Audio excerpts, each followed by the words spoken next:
আমার জীবনের একটা মজার ঘটনা সবাই শুনুন। আমি ছোটবেলায় বাংলাদেশে গেছিলাম, মামার বাড়িতে ছিলাম। তখন সবাই আমাকে ইন্ডিয়ান, ইন্ডিয়ান বলে খেপাতো বা বলতো, "এই ইন্ডিয়ান।" এরকম বলতো। সব সব জায়গায় একটা মানে একটু আলাদা মানে আমার এটা ছিল যে সব বাংলাদেশী, ওর মধ্যে আমি একা ইন্ডিয়ান।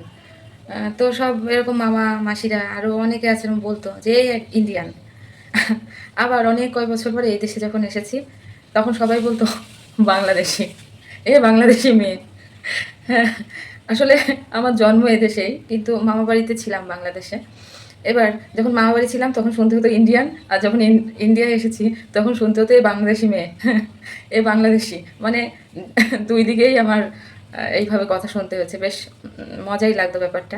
আর এই দুদিকে থেকে না, দুদিকের ভাষা মানে কি বলবো? ওই আইতাছি, দাইতাছি এরকম বলে ফেলি কখনো, আবার কখনো আসছি, তা যাচ্ছি, খাচ্ছি এইভাবে বলে ফেলি। তা আমার একটা ভাই আমাকে বলল যে, "দিদি তুমি যে গল্পগুলো লেখো মাঝে মধ্যে আসো না, একটুখানি সামনাসামনি এসে বলো।"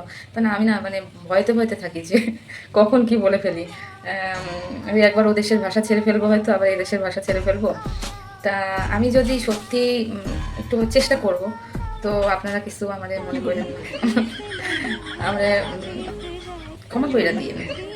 উল্টোপাল্টা যদি কিছু কইয়া থাকি।